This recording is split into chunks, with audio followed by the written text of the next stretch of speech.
நான் தோண்டு போய் உட்கார்றப்போ எனக்கு ரொம்ப சந்தோஷத்தை கொடுக்கக்கூடிய ஒரு விஷயம் என்னென்னா அந்த பென்சில் அந்த பேப்பர் மட்டும்தான். எனக்கு வந்து ஆர்ட் மூலயமா கிடைக்கிற சந்தோஷம் மற்ற எதுலேயுமே கிடைக்கல. இங்கே பார்க்குறவங்க நிறைய பேர் கேட்குற விஷயம் என்னென்னா, இந்த மாதிரி ஆர்ட் ஒர்க்ஸ் நீங்கள் இன்னமும் பண்ணிட்டு தான் இருக்கீங்களா, இப்போ ஏன்னா இதுக்கான வேல்யூ இருக்கா அப்படின்றவங்க நிறைய பேர் கேட்குறாங்க. கண்டிப்பாக இல்லாமல் கிடையாது. ஒரு குண்டூசிலேருந்து கப்பல் ரெடி பண்ணுற வரைக்கும் எல்லாத்துலேயுமே இந்த ஆர்ட் ஒர்க் கண்டிப்பாக இருக்குது. இல்லாமல் எந்த ஆர்ட் ஒர்க்கும் கிடையாது. இப்போ நீங்கள் நினைக்கலாம் ஆர்ட் ஒர்க் வந்து மோஸ்ட்லி லைக் பண்ணுறவங்க அந்த தோழா படத்தில் வர மாதிரி பெரிய பெரிய பணக்காரங்க தான் லைக் பண்ணுவாங்கன்னு கிடையாது. சின்ன சின்ன ஆளுங்களும் ரொம்ப இல்லாதவங்க கூட நிறைய பேர் இதை விரும்புகிறாங்க. ഞാനിപ്പോൾ ഇതിനൊരു 80%, 80% കൊടുക്കുന്നു. இதே பெசன்ட் நகரில் நிறைய பேர் 500 ரூபாய்க்கு 700 ரூபாய்க்குலாம் பண்ணுறவங்க நிறைய பேர் இருக்காங்க.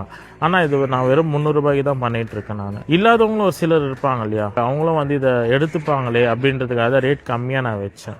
ஆனால் அந்த 10 நிமிஷமாக உட்கார கஸ்டமராக இருக்கட்டும், ஒரு எக்ஸைட்மெண்ட்டோட ஒரு எதிர்பார்ப்போட என்ன நடக்குது, என்ன பண்ணுறாங்கங்க, என்னை எப்படி வரைஞ்சி வச்சுருக்காங்க, கையில் வாங்கும் போது அவங்களுடைய சந்தோஷமாக ஆர்ப்பரிப்போ இருக்குது. அது ரொம்ப சொல்ல முடியாத ஒரு அவங்க ஃபேஸில் ஒரு புன்னகையை நம்ம பார்க்கலாம். இது எனக்கு ஒரு நல்ல மெமரபிள் கிஃப்டா இருக்கு.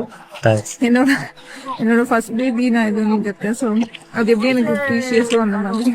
நான் நிறைய இடத்துல வந்து நான் ரோட்டில் போடுறேன், ரோட்டில் வரைஞ்சிட்ருக்கேன், ஊராக போய் வரைஞ்சிட்ருக்கேன். நிறைய பேர் என்ன சொன்னாலும் ரோட்டில் உட்காந்து வரையறது வந்து எனக்கு அசிங்கமாக தெரியல.